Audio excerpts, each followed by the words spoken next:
Welcome to Resilient Schools. I am so excited to have Mitch Weathers on the podcast. He's the founder of Organize Binder, and I want to read his bio to introduce a little bit about him because he's unique and a great friend, and I love hearing his story. So Mitch became a gifted teacher because he was a mediocre student. He rarely felt comfortable in the classroom. In fact, it took him 7 years to graduate from college. Choosing to become a teacher, Mitch was fortunate enough to experience school as if it was happening all around him. He was unsure how to jump into his learning with confidence, and there is a loneliness to experiencing your education as a passive object as opposed to an active subject. From the moment he entered the classroom, Mitch relied on his personal experiences as a learner. He recognized that what we teach, the content or curriculum, is secondary. We must first lay the foundation for learning before we can get to teaching. Mitch designed Organize Binder to empower teachers with a simple but research-backed strategy to teach students executive functioning skills while protecting the time needed for content instruction. The secret is found in establishing a predictable learning routine that serves to foster safer learning spaces. When students get practice with executive functions, by virtue, we set them up for success. Mitch, welcome to the Resilient Schools podcast. I'm so excited to have you here. Thank you for having me, Jethro. It's really nice to be back and chat with you. Yeah. So from our conversation, what stuck out the most to you that people would really benefit from listening to this episode? You know, what sticks out to me is really the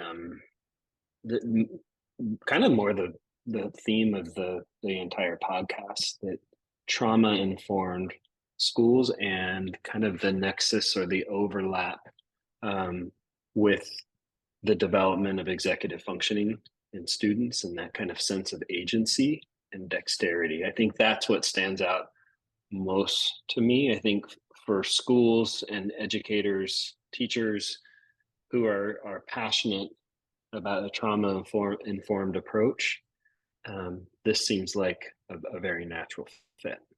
Yeah, I agree. It totally does.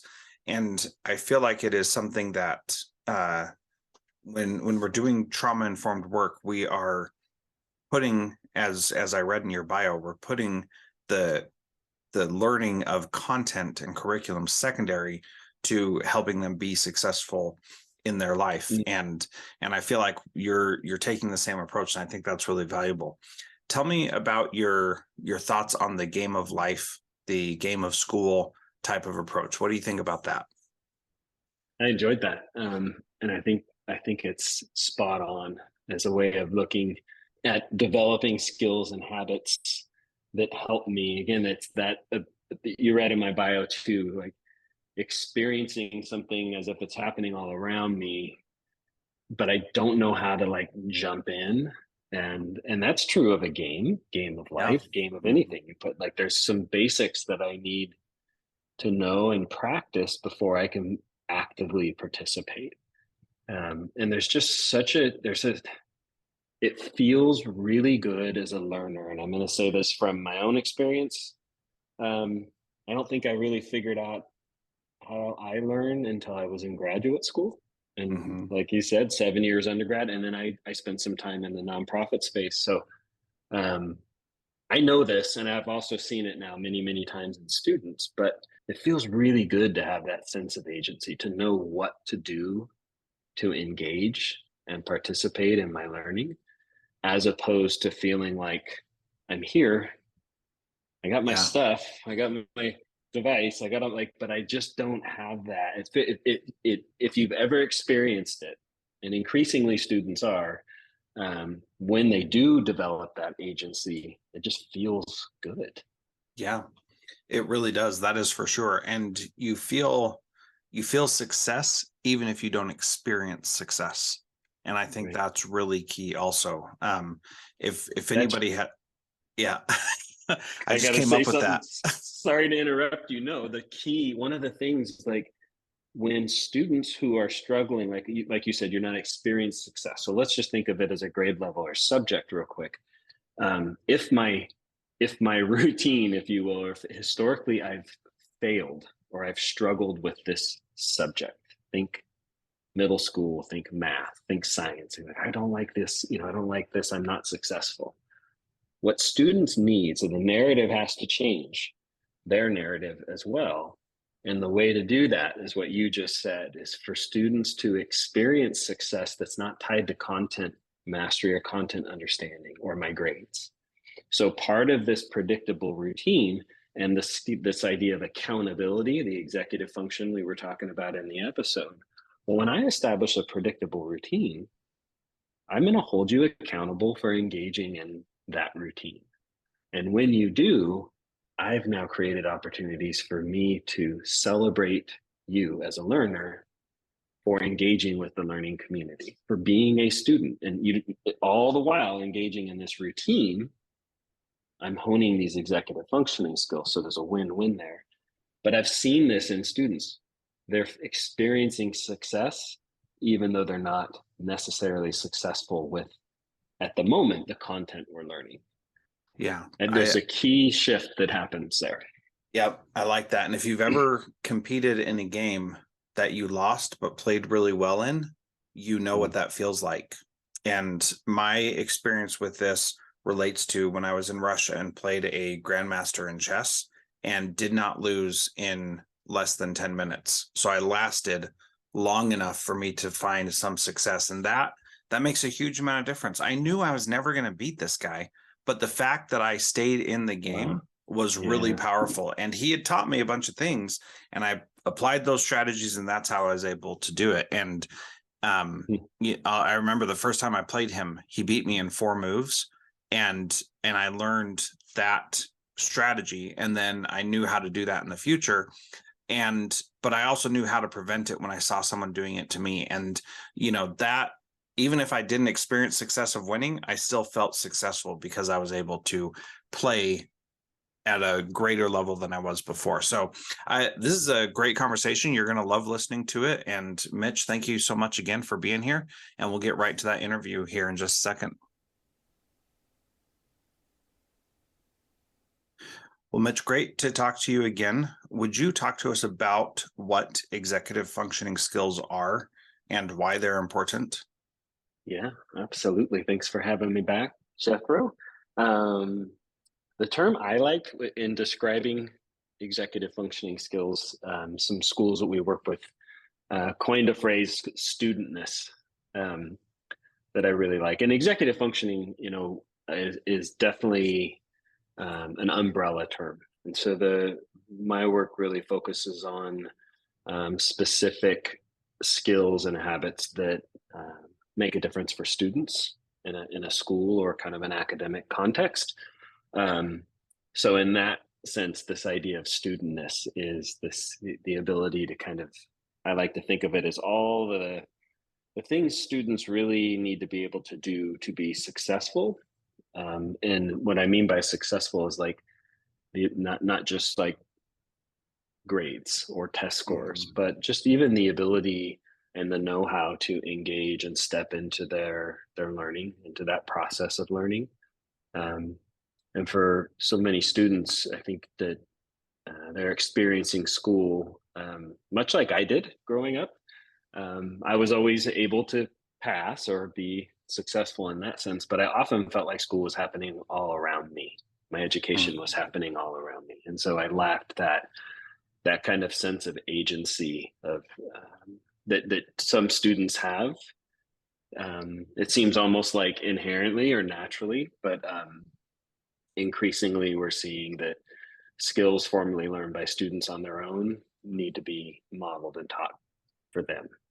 And I think in particular, coming as we're easing out of the last 2 years and whatever that looked like for a school, I think we can all collectively agree that there was at a minimum some interruptions to schooling and learning. Yes, I was putting it very kindly.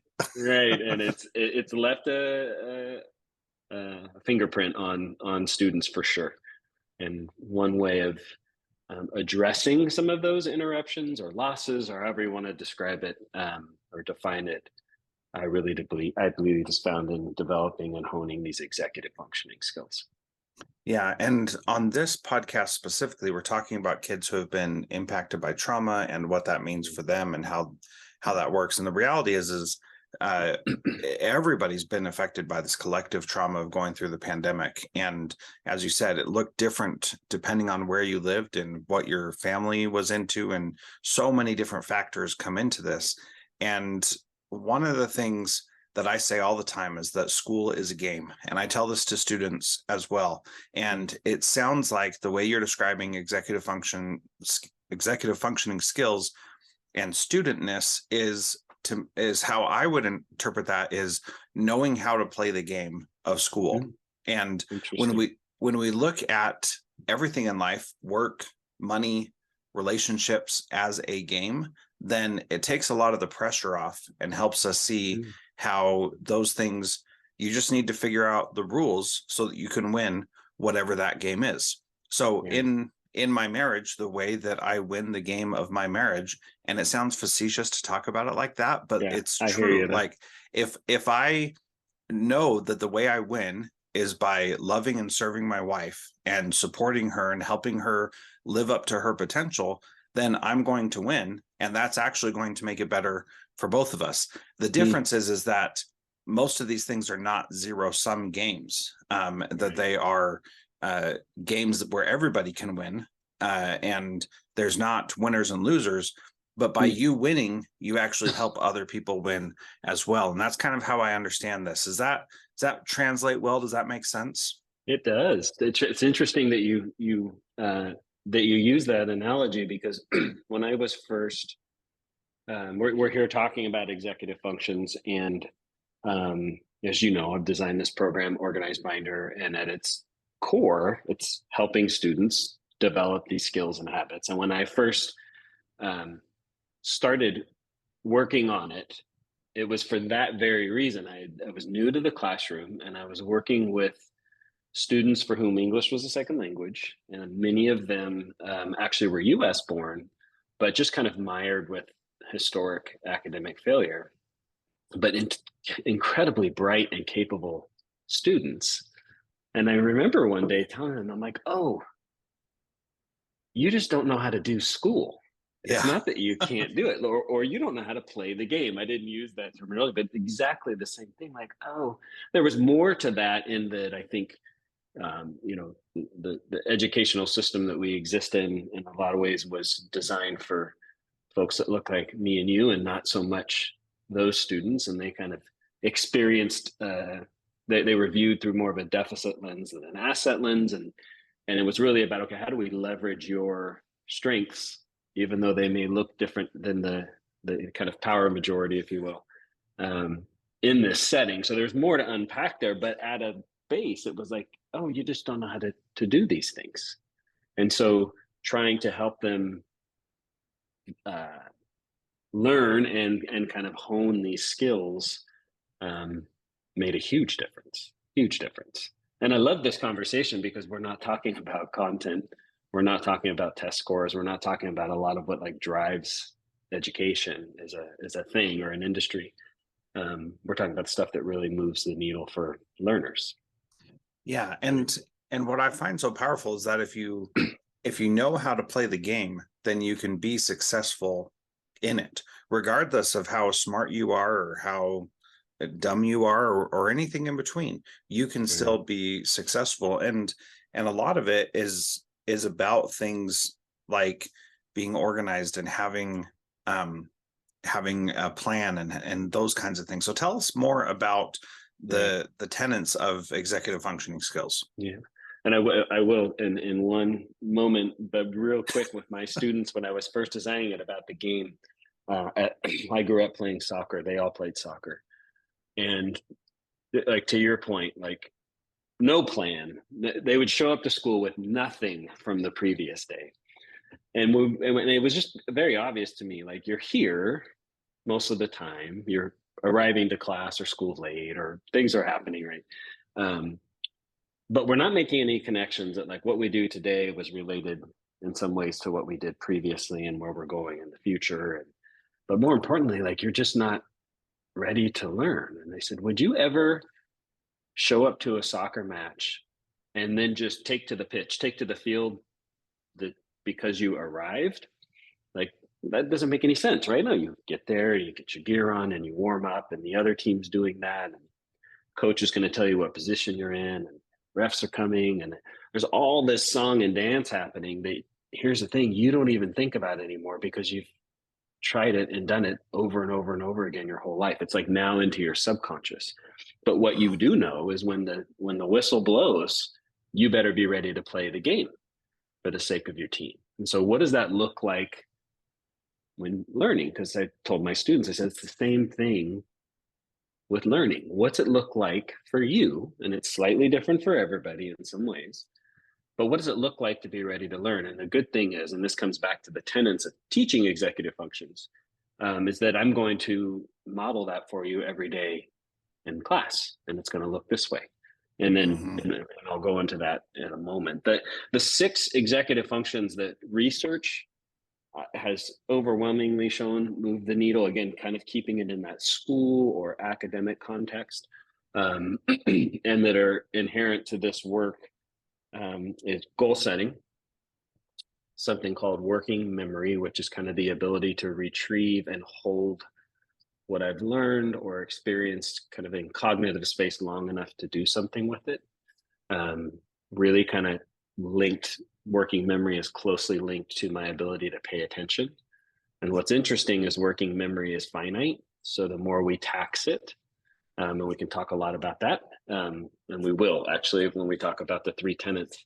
And let's say it in the positive: the less we tax working memory, the easier it is for students to pay attention and actually grasp what we're trying to teach them and what they're trying to learn. So, goal setting, working memory, time and task management. How do I create a plan and stick to it? How do I keep a calendar? Let's just say.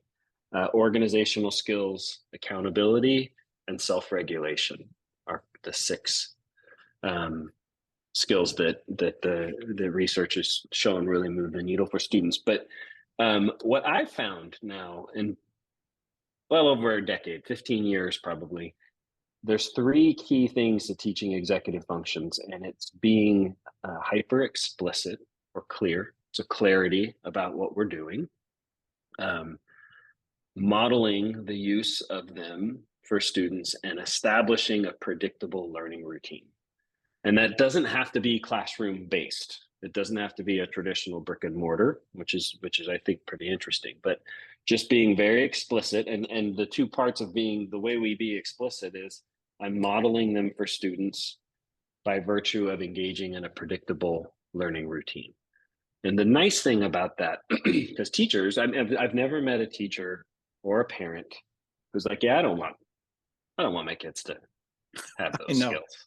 Yeah. Goal setting, no, I don't, or whatever. Like, of course, everyone's, a teacher is like, had this conversation many times now where, oh my gosh, this is everything I know I need to be doing. And I don't have the time. I've never got around to doing it. So there's a time crunch for teachers, because let's be honest, if I'm a 5th grade teacher, I don't have enough time to get through everything I'm tasked with teaching in the first place. Right? That's true. Or pick any grade level or subject. We always have a time crunch. But also there's a zone of genius aspect to it too. Like, hey, that's my domain. Like, I teach 5th grade. This is my world. Yeah, I want my kids to develop these skills, but I don't necessarily feel like I'm the expert in teaching those. But the beauty is, and I really hope everybody hears this, executive functions are not actually taught in a traditional sense.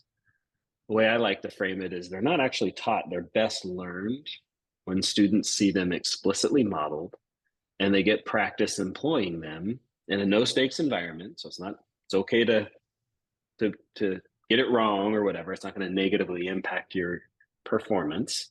But I get practice with them by virtue of this consistent or predictable learning routine. So what that does is a couple things. Is it frees teachers up. They're not actually teaching it, and they're modeling it. And the model that we've always used in my work is a simple binder. And so I can say, like, for my students, what's it look like to be ready to learn in my class? And for me, that was also like, what's it look like to be on time? Because you're all late. And we're losing just hours of teaching and learning time by virtue of how long it's taking us to get started. So I could model for you very simply what we're doing, but this routine, this is what it looks like to be on time. This is how we transition. This is where I put all my stuff. This is how we conclude. I can communicate all that if I'm modeling it without words. I could just show them. But by virtue of that routine, students get practice with their working memory, they're setting goals, they're learning to keep a calendar, they're learning to organize themselves. So that's the point. They're doing these things. And it's powerful. Well, and it's really the things that we actually want kids to learn. Like we have some legislatively mandated things that kids have to learn, math, Right. reading, things like that. But to be honest, we need them to get to a basic level in those skills. And then so much of the rest of their life is based on their executive functioning skills and how they can manage these aspects in the other parts of their lives. Is that an accurate statement? 100%. I mean, I think we know that. And we also know that they don't like fully kind of coalesce until, mid 20s or something right in there. But my belief, and I've seen this with students now because I've been doing this for so long, the sooner or the younger that they just get exposure to some of these skills and habits, the more likely they are to make them their own. But even to your point of, this is the stuff that's makes for success in the game of life that you're talking about. It's these kind of core principles or these skills and habits. And I would argue, Jeffro, that the workplace is evolving. And we know certainly the pandemic has accelerated that in some ways.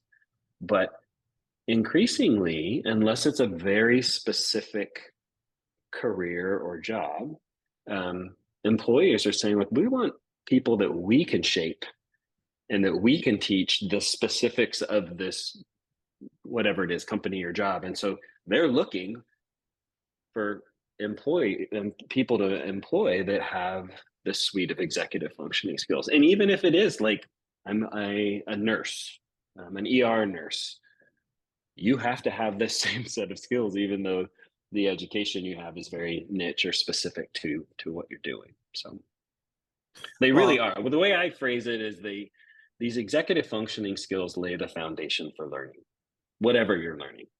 It's yeah. just the truth. Yeah, and we give a lot of lip service to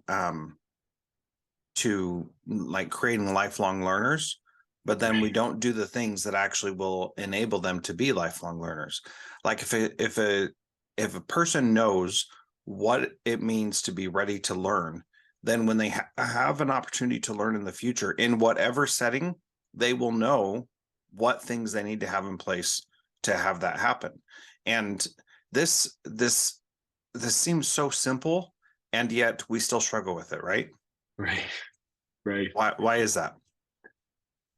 I don't know. I can tell you, I've spent a lot of time, like when I, got in the classroom and prior to being a teacher, I was in the nonprofit space working with middle school and high school age kids. And I got into the classroom, and the good thing for my students is I was a mediocre student at best growing up. And like I mentioned before, and this is kind of Ferrerian thought of like, some students are experiencing learning and education as a passive object.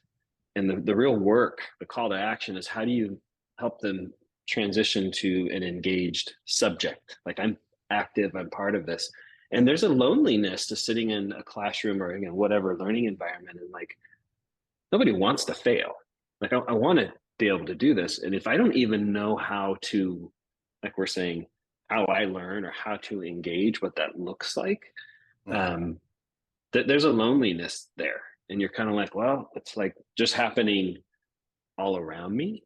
And so when I got in the classroom and I saw that, I was like, wow, it doesn't really matter. And I'm fortunate. I'm a high school science teacher. That's what I do.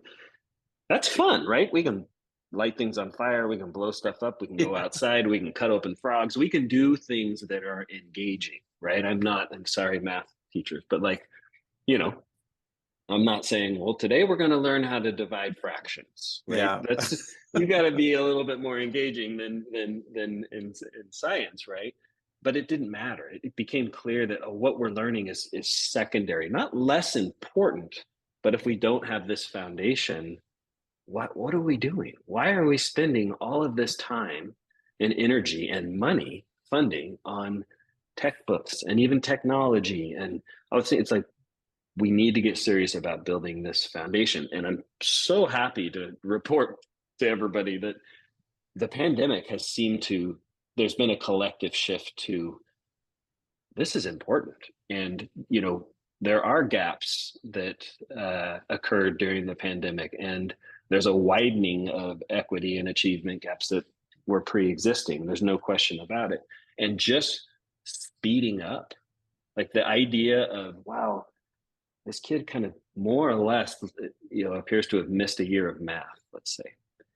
Giving them two math classes instead of one is not going to solve the problem. I just don't believe that's the case. If we can develop their agency, and I like the word dexterity as a learner, and really hone those skills and habits, we can start to make up some of those gaps as we respond to this. So, and I do want to say one thing before I forget in terms of trauma-informed schools, and we can put it in the notes of this if it's helpful, but there's interesting research, new research out of Stanford University, that the part of the brain that kind of where executive functioning is happening, like the processing of it,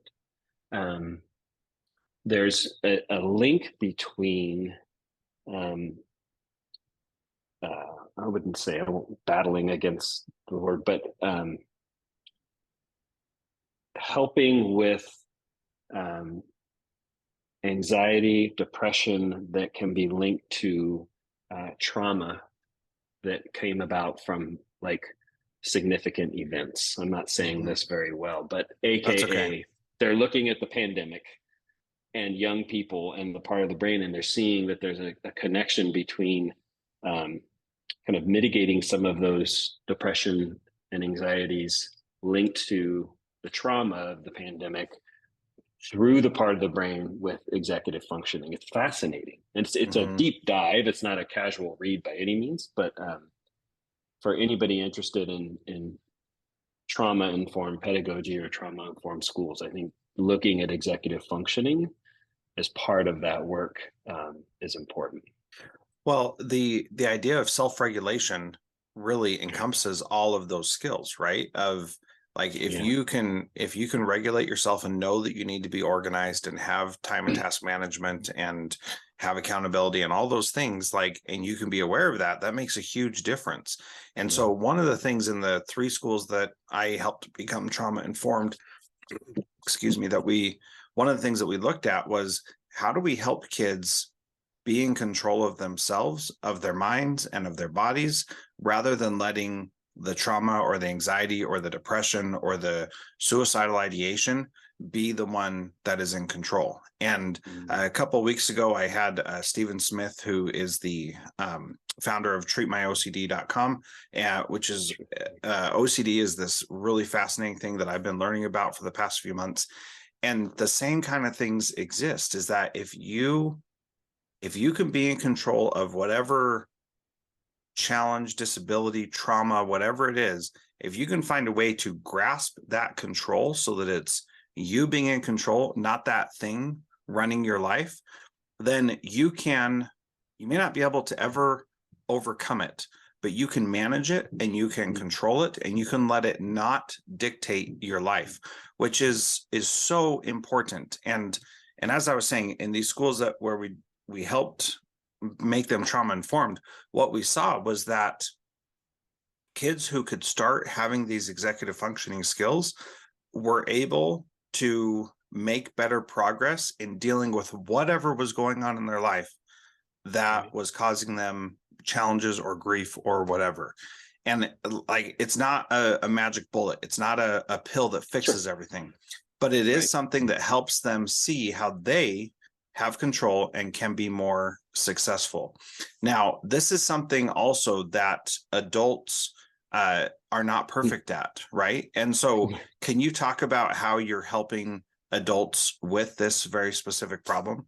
Yeah, it's well said too, because oftentimes in a training or a webinar or something, it's you hear the adults in the room go, "Oh my gosh, I wish I had this when I was in school." Like, whoa, this would have made a huge difference. And what we know is these skills have been just left up to chance. And I there's I could quote you research around that, but I have like my own personal data points in that. For example, every talk or training I've ever given around executive functioning, when we get to like planning and time management, keeping a calendar and all of that, I always pause, and I'm working primarily with educators, but I always ask the same question.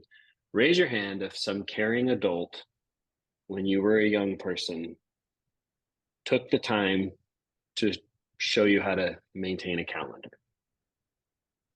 And I've asked that question to I don't know how many thousands of people now, and I think it's one, maybe two, but I know for sure there's been one person that yeah, and I was like, oh my gosh, like almost everybody, it's you have figured it out, and yet what we know is that um, increasingly young people are not just picking it up as they're going through life, and Yeah, so the onus is on us um, to kind of teach that. But the truth of it is, because this is a predictable routine, it's kind of an interesting thing to think about. Is yeah, I want to learn how to teach executive functions for the sake of my students, right? That's what I'm doing.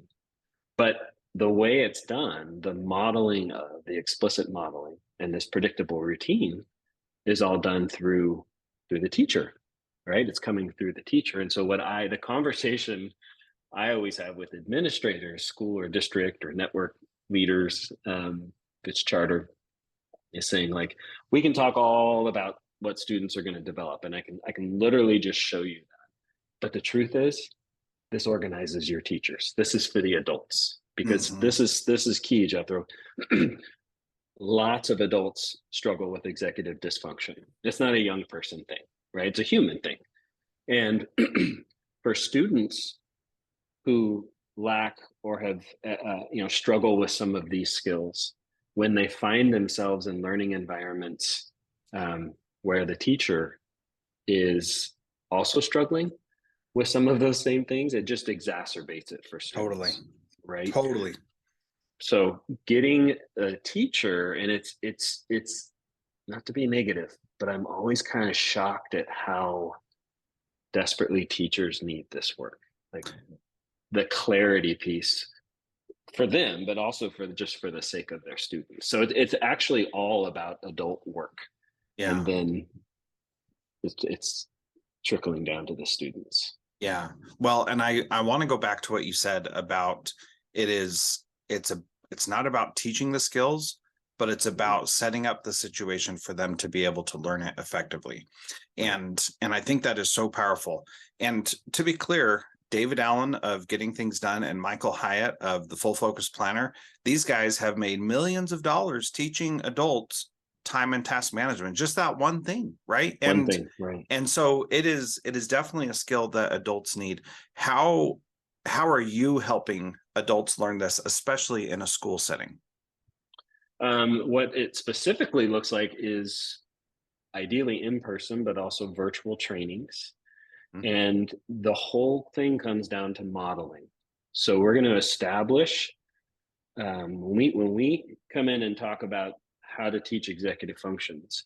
It can't just be like, well, give a kid a planner and they'll learn how to manage time, or give a kid a binder and they'll learn how to organize themselves. It doesn't work that way. It's true. So the whole key is the modeling. And as simple as that sounds, a simple, affordable, recyclable 3-ring binder, the mandate, if you're really serious about teaching these, is that you maintain a class sample binder. Now, there's a nuance here. The lens of that is so I'm modeling it for students at all times. This is what it looks like to be organized. Our work is all color coded. So it's like, here's not just what it means to be on time, here's what it looks like to be ready to engage with this learning community. And as I'm going through this daily routine, which by the way is just the first few moments and the last few moments of the school day or the class period, freeing up instructional teaching learning time, right? This does not impede on academic freedom at all. And it can't, because people have jobs to do and they're hired to teach, and they weren't hired to teach executive functions, right? And as you said, it's not about explicitly teaching executive functions like the first thing you do is this, this, and this. No, you just model it, and then kids learn that. And what is so important also is that time and task management can be done, as an example, can be done in a million different ways. So can self-regulation. All these skills can be done individually as however that person needs it to happen. But what's important is that they understand that they exist. They see how someone else is doing it, and then they adapt it to what works for them. So, for example, and that comes, go ahead. Yeah. For example, having a physical binder for me, I know does not work. But if I don't have something in my digital calendar, it does not happen. And so if I want to make sure that I do a certain thing, I put it in my calendar to say, this is what I need to be doing at this time. Yeah. And that's you iterating on that skill, because you and I both grew up in a time where there wasn't a digital calendar, right? Exactly. Yeah. And that's the whole point with like start. And we don't, there's questions of analog versus digital or blending. What I've seen with students is just practicing these skills in the analog.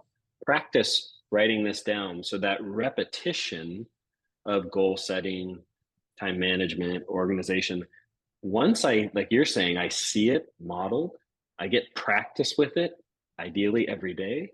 And then I can start to kind of have that wherewithal to make it my own.